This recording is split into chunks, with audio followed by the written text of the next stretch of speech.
साथियों, स्वागत है साहित्य सहचर के इस नायाब यूट्यूब प्लेटफॉर्म पर। आज हम देखने जा रहे हैं 22 मार्च से 25 मार्च तक करंट अफेयर। ओके, 22 मार्च से 25 मार्च तक के करंट अफेयर को हम लोग देखने जा रहे हैं। उम्मीद है कि आज मेरी आवाज़ आपको अच्छे से सुनाई दे रही होगी, क्योंकि कुछ चीज़ें सेटिंग किया गया है, माइक अपडेट किया गया है। तो देखता हूँ कि क्या स्थिति है, आप लोग कमेंट करके मुझे ज़रूर बताइएगा। तो चलिए सीधा शुरू करते हैं। 21 मार्च का कुछ कुछ पॉइंट छूटा हुआ था, तो वो भी इसी में हम ऐड कर लेंगे। ओके, तो चलिए पहला करंट अफेयर जो 21 मार्च का ही है उसको हम देखते हैं। ओके, आपको बताना क्या है, नॉर्मल बात है। ओके, पहली बात देख लीजिए कि क्या करंट अफेयर बन सकता है आपके लिए। तो पहले हम अब ठीक है।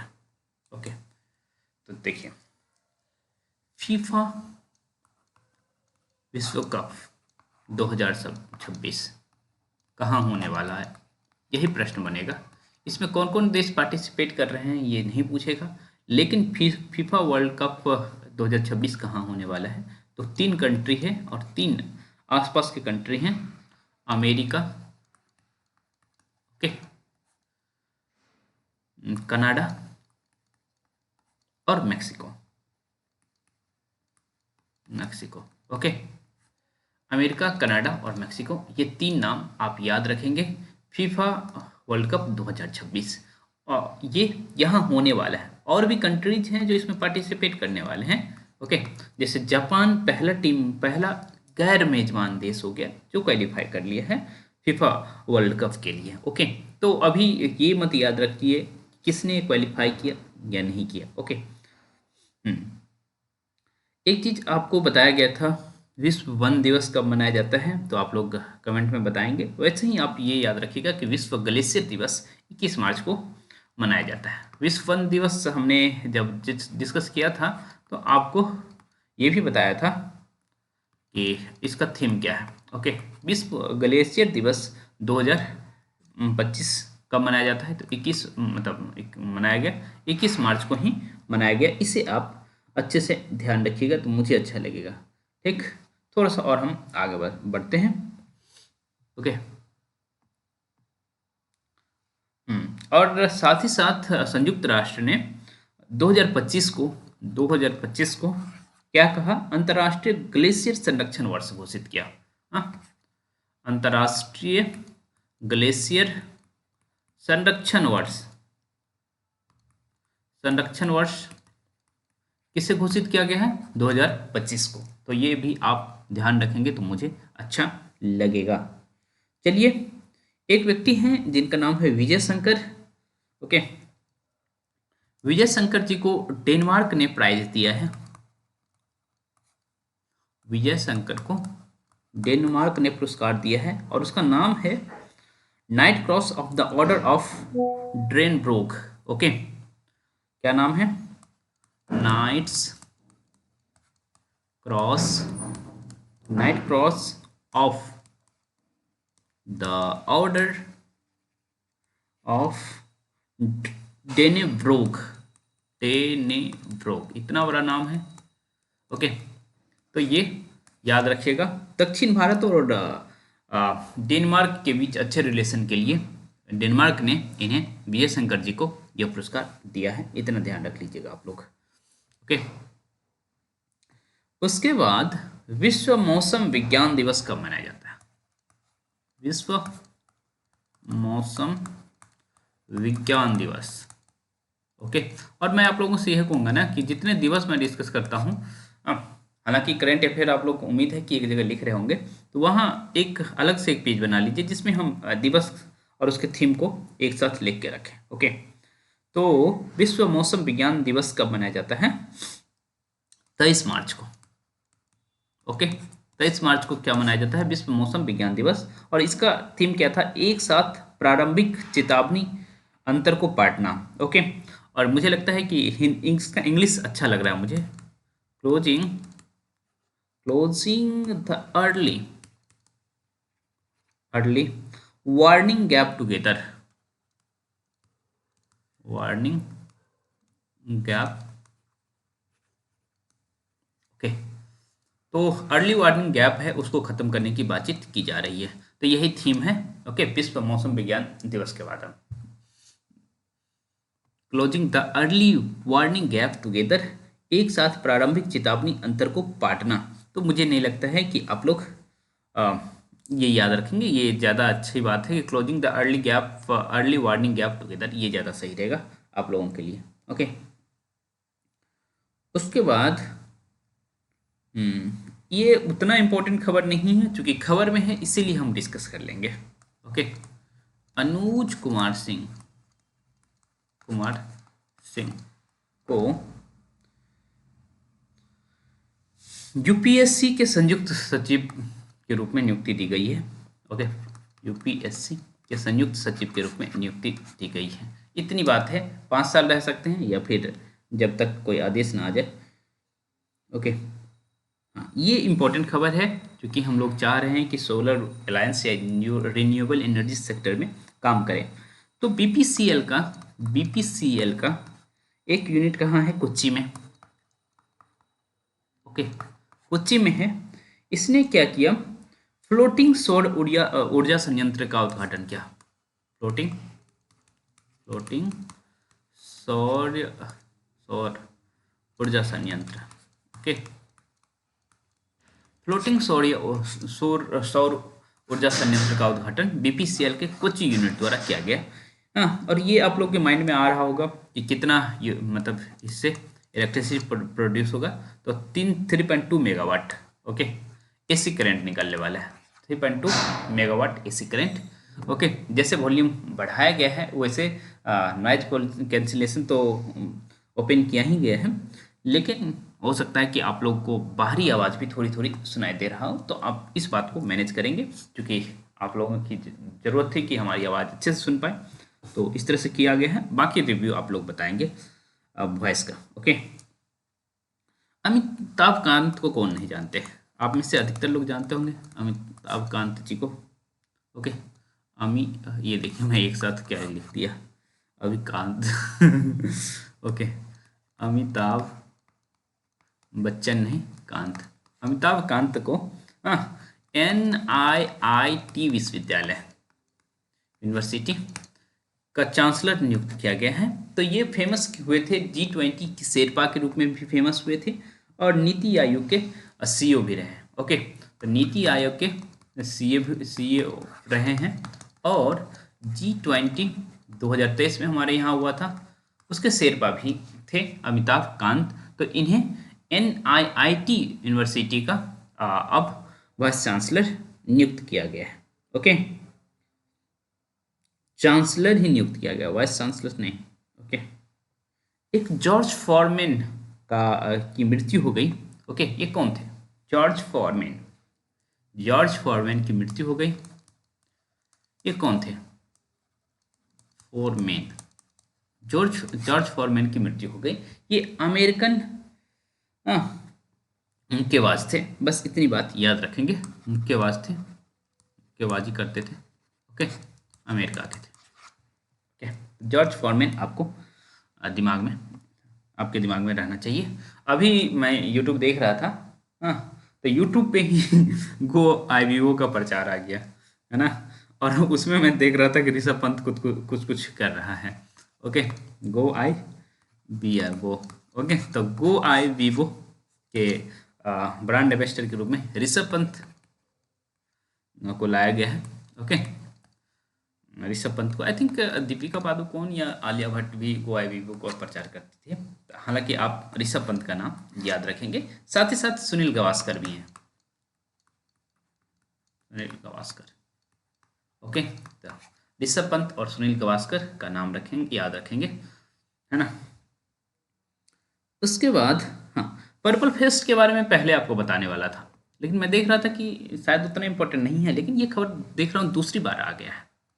ओके, पर्पल फेस्ट कहाँ मनाया जा रहा है? तो इसमें पर्पल फेस्ट में ना मुख्य रूप से दिव्यांग जन पार्टिसिपेट कर रहे हैं। ओके, दिव्यांग जन पार्टिसिपेट कर रहे हैं। कहाँ पार्टिसिपेट कर रहे हैं? तो राष्ट्रपति भवन ओके, मुख्य अतिथि भी राष्ट्रपति जी ही हैं। ओके, राष्ट्रपति भवन में, और एग्जैक्ट पूछ लिया जाए तो राष्ट्रपति भवन के अमृत उद्यान में। तो ये आपके माइंड में रहेगा तो मुझे अच्छा लगेगा। तो राष्ट्रपति भवन के अमृत उद्यान में दिव्यांग जन द्वारा बहुत सारे इसमें खेल प्रैक्टिस हो रहा है और भी चीज़ें हो रही है। हम्म, ओके, एक है समर्थ इंक्यूबेशन प्रोग्राम। क्या नाम है? समर्थ इंक्यूबेशन प्रोग्राम। ये किसके द्वारा लॉन्च किया गया है? समर्थ। तो समर्थ सी डॉट के लिए द्वारा लॉन्च किया गया है। फिर आप सोचेंगे सी डॉट क्या है ना? तो centre for development of telematics. Okay, centre for development of telematics. Okay, तो इसके द्वारा क्या लॉन्च किया गया है? इनक्यूबेशन प्रोग्राम के फॉर्म में समर्थ को लॉन्च किया गया है। तो आप इतना याद रखेंगे। इसमें 5G 6G टेक्नोलॉजी तो वर्क होगा ही होगा, इंटरनेट ऑफ थिंग्स पे भी वर्क होगा, आर्टिफिशियल इंटेलिजेंस पे भी वर्क होगा। ओके, IoT कहते हैं इंटेलिजेंस ऑफ थिंग को। कई आप लोग देखे होंगे कि रोबोट द्वारा बहुत सारा काम करवाया जाता है ना? या फिर रोबोट पोछा लगा रहा है, झाड़ू लगा रहा है, तो ये सब इन IoT का ही एग्जाम्पल है, इंटरनेट ऑफ थिंग्स का। ओके, ये इंपॉर्टेंट खबर है। क्या नाम है? पोट्टी श्री मुल्लू। क्या नाम है? पोट्टी, पोट्टी श्री मुल्लू, श्री रामुल्लू। ओके, तो पोट्टी श्री रामुल्लू। ओके, तो अमरावती में इनके 58 फीट प्रतिमा का अनावरण किया गया है। और ये अमरावती कहाँ है? तो अमरावती है कहाँ? आंध्रा में, आंध्र प्रदेश में अमरावती है। तो ये तो याद रखेंगे। मेरे घर से एक सीनियर सदस्य की पढ़ाई अमरावती से ही हुई है। ओके, तो 58 फीट की मूर्ति का अनावरण हुआ है श्री पोट्टी श्री रामुल्लू। ओके, ये अमरावती आंध्र प्रदेश। आंध्र प्रदेश में मैं बार बार फोकस क्यों कर रहा हूँ?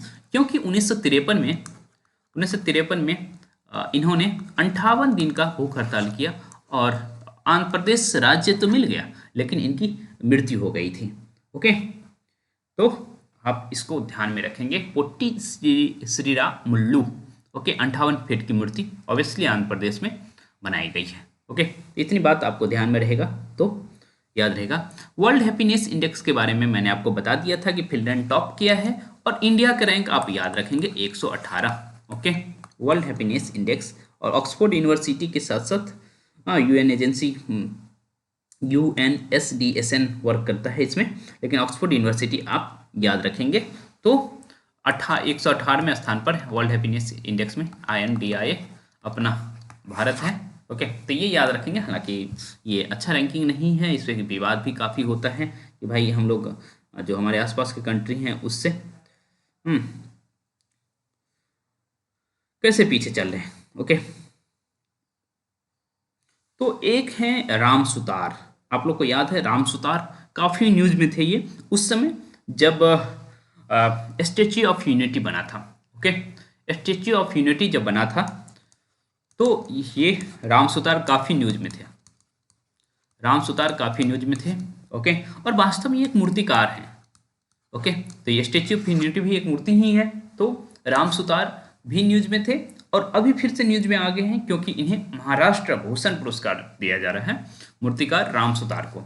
ओके, कौन सा पुरस्कार? महाराष्ट्र भूषण पुरस्कार।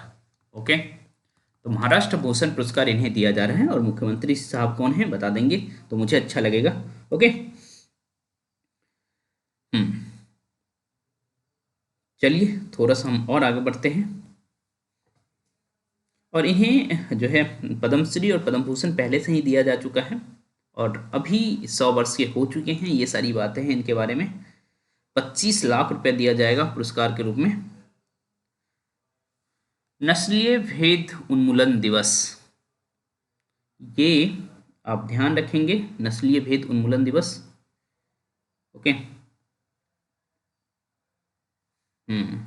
ये आपको कुछ इस तरह की चीज़ें मैंने बताया था। अंतर्राष्ट्रीय नस्लीय भेद उन्मूलन दिवस वो क्या था? आई थिंक 4 दिसंबर को एक डेट मैंने बताया था। ओके, तो वो ऐसा ही कुछ मिलता जुलता डेट था। ओके, तो रेसिकल डिस्क्रिमिनेशन दिवस 21, मतलब उन्मूलन के लिए, रेसिकल डिस्क्रिमिनेशन के उन्मूलन के लिए दिवस जो मनाया जाता है वो 21 मार्च को मनाया जाता है, ये आप ध्यान में रखेंगे। ओके, 4 दिसंबर को कौन सा डेट मैं बताया था वो आप मुझे याद करके बताएंगे।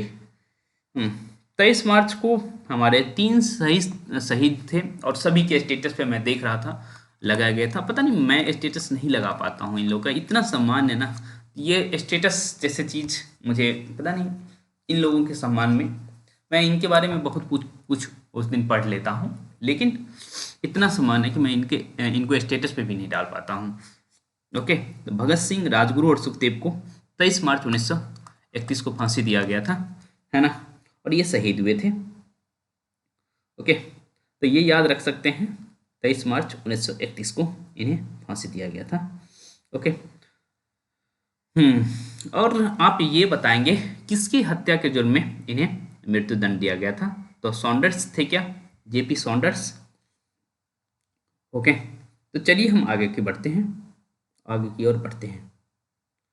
अब ये खबर मैंने अपने स्टेटस में लगा करके बता दिया था, तो ये है, और इस पर एक वीडियो पहले से बनाया जा चुका है, जो कि ये हिंदी के हैं। ओके, और इन्हें क्या है, ज्ञानपीठ, ओके, ज्ञानपीठ पुरस्कार दिया जा रहा है। ये ज्ञान में हर्षी क्यों लग गया, ज्ञानी हो गया। ओके, वास्तव में इंग्लिश हिंदी जो कर्सिव में लिखा जाता है ना, ऐसा ही हो जाता है। ज्ञानपीठ पुरस्कार दिया जा रहा है किन्हें, विनोद कुमार शुक्ल को, और काफ़ी न्यूज में आना है क्योंकि हिंदी के राइटर हैं विनोद कुमार शुक्ल, और हिंदी साहित्य के छात्र इन्हें अच्छे से याद कर लीजिए यदि आप हिंदी साहित्य के हैं तो। ओके, ये छत्तीसगढ़ के पहले व्यक्ति हैं, इनका उपन्यास आपको याद नौकर की कमीज पर फिल्म भी बन गया है, मनी कौल ने बनाया है। हाँ, दीवार में एक खिड़की रहती थी, इस पर आपको ये साहित्य अकादमी भी मिला है ना, 1999 में। तो आप लोग याद रखेंगे तो मुझे अच्छा लगेगा। 11 लाख रुपए इन्हें दिया जाएगा।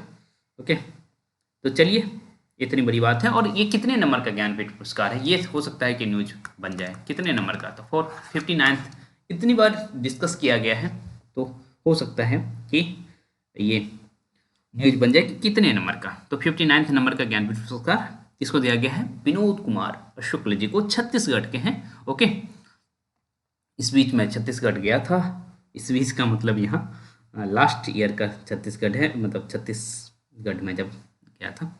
ओके, राम मनोहर लोहिया जी का जन्म कहाँ हुआ था, आप लोग बताइए। अम्बेडकर नगर, अकबरपुर अम्बेडकर नगर। ओके, राम मनोहर लोहिया। लोहिया की किताबें मुझे काफ़ी पसंद है। ओके, किताब खास करके ये इन्होंने जो रामकृष्ण के विषय में लिखा है, देखिए कोई लॉजिकल बातें कर रहा होता तो मुझे अच्छा लगता, चाहे किसी भी विंग के हो, मुझे पता नहीं, हाँ, कोई भी अच्छी बातें करेगा तो मुझे अच्छा लगेगा। तो ये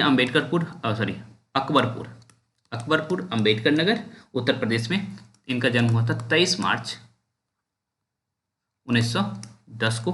ओके, तो ये याद रखेंगे, इन्होंने जर्मनी से अपनी पढ़ाई की थी। ये सब तो ठीक है, इनके विषय में जो इम्पोर्टेंट बातें हैं वो मैं जरूर करूंगा ऐतिहासिक दृष्टि से। ओके, तो कांग्रेस सोशलिस्ट,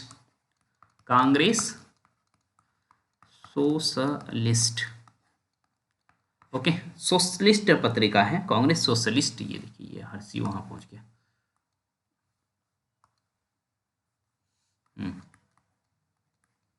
कांग्रेस सोशलिस्ट पत्रिका का संपादन कर रहे थे ये। ओके,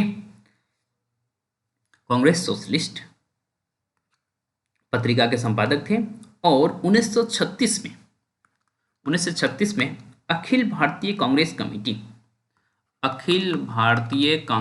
कमेटी AICC के सचिव बने थे।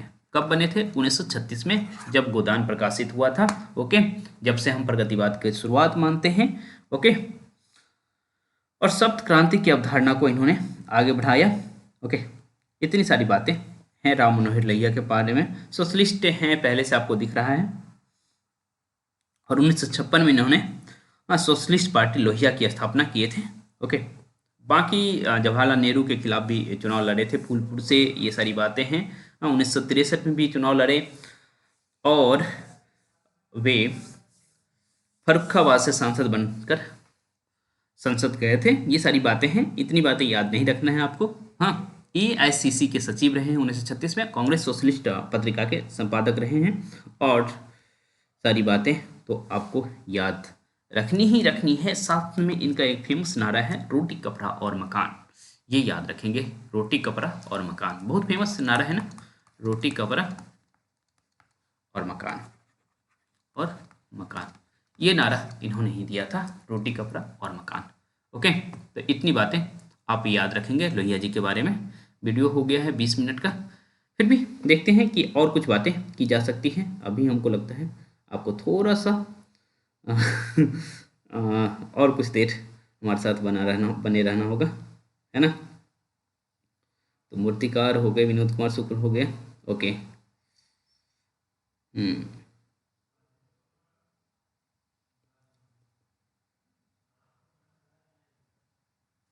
चलिए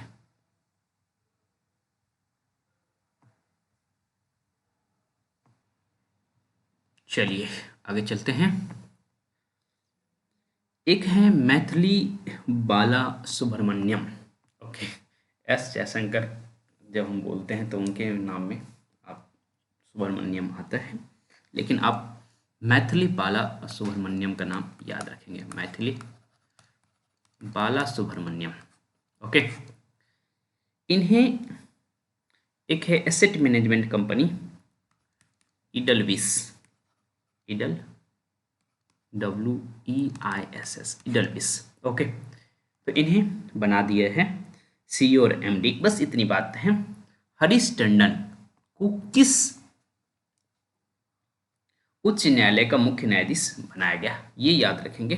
हरीश टंडन, हरीश टंडन। ओके, हरीश टंडन को उड़ीसा उच्च न्यायालय का मुख्य न्यायाधीश बनाया गया, उड़ीसा, है ना।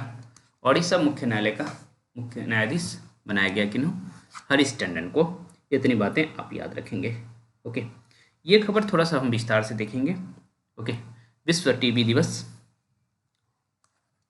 विश्व टीबी दिवस कब मनाया जाता है, 24 मार्च को, है ना।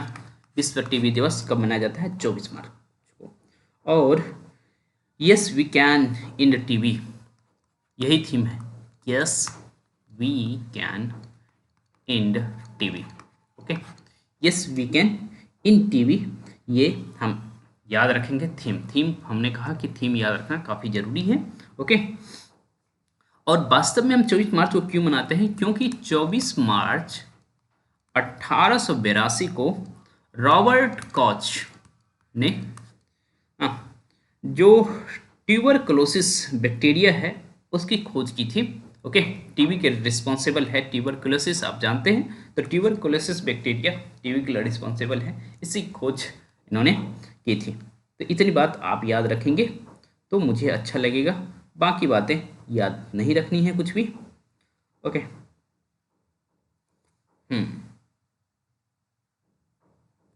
देखिए, एक है एंथूरियम फूल, क्या नाम है, एंथूरियम फूल। हमारे कोई साथी यदि मिजोरम से हैं तो वो जानते होंगे, एंथूरियम एंथूरियम,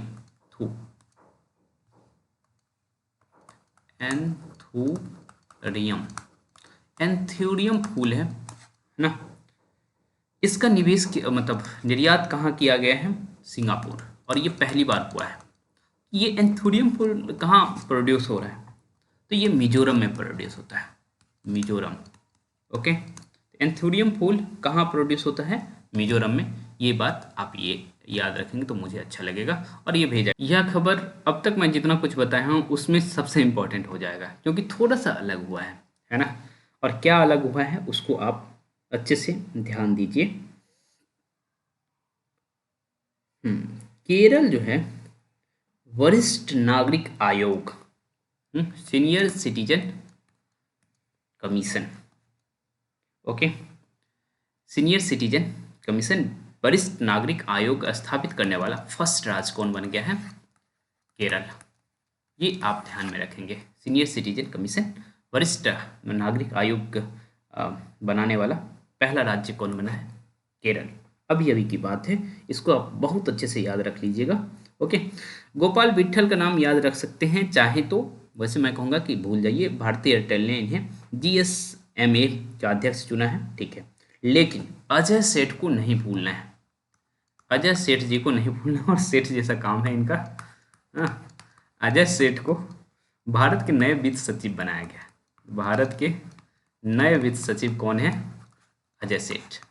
ओके, तो ये आप याद रखेंगे तो मुझे अच्छा लगेगा। तो अजय सेठ आपके माइंड में रहना चाहिए, ठीक। अजय सेठ। अभी यह खबर का जो है ना, अभी मैं जो बताने वाला हूँ कभी भी एग्जाम में आ सकते हैं, क्योंकि देखिए ये बात पॉलिटिकल है, पर जो भी बातें हैं एग्जाम में पूछी जाए तो फिर क्या ही किया जा सकता है। 2015 में हमारा इकोनॉमी 2.1 मिलियन डॉलर का, ट्रिलियन डॉलर का था। ओके, 2.1 ट्रिलियन का था। लेकिन 2025 में 10 सालों में यह कितने का हो गया है? 4.3। एक तो 4.3 ट्रिलियन का हो गया है, ये तो याद रखेंगे। हमारा लक्ष्य 5 ट्रिलियन इकोनॉमी होने का है, तो हम लोग जापान और जर्मनी को पीछे छोड़ने में हैं। तो ये कितने की वृद्धि है? 105% की वृद्धि है 10 सालों में।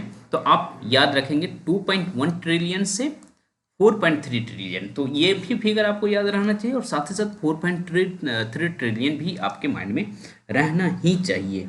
ओके, तो ये सारी बातें हैं। एक बात है जो पहले मैंने आपको बता दिया है। ओके, जैसे उड़ीसा के रत्नागिरी में बौद्ध अवशेष मिले हैं, ये पहले मैंने आपको बताया था एएसए द्वारा, और उसमें हमारा मित्र भी काम कर रहा है, मैंने ये भी आपको बताया था। ओके, तो उड़ीसा, उड़ीसा के रत्नागिरी में, उड़ीसा के रत्ना, एक मिनट, रत्नागिरी में बौद्ध अवशेष मिले हैं, और खास करके वज्रयान शाखा का। ओके, वज्रयान शाखा का।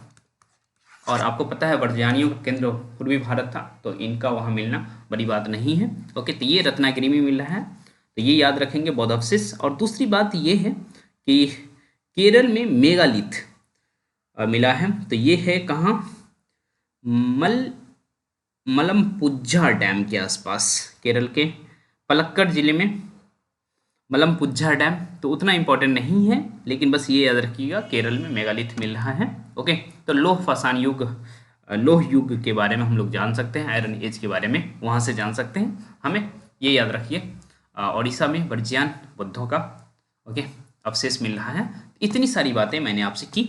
ओके, वीडियो लंबा हो रहा है, मैं ये बात समझ सकता हूँ, फिर भी टेस्ट से पहले आप लोग को ये वीडियो प्रोवाइड करना मेरी जिम्मेवारी रहती है। ये काम मैंने कर दिए। ओके, तो चलिए मिलते रहेंगे हम लोग। ठीक, लगभग 30 मिनट का वीडियो हो गया है, और आवाज़ के बारे में ज़रूर रिव्यू दीजिएगा कि आवाज़ ठीक है या नहीं।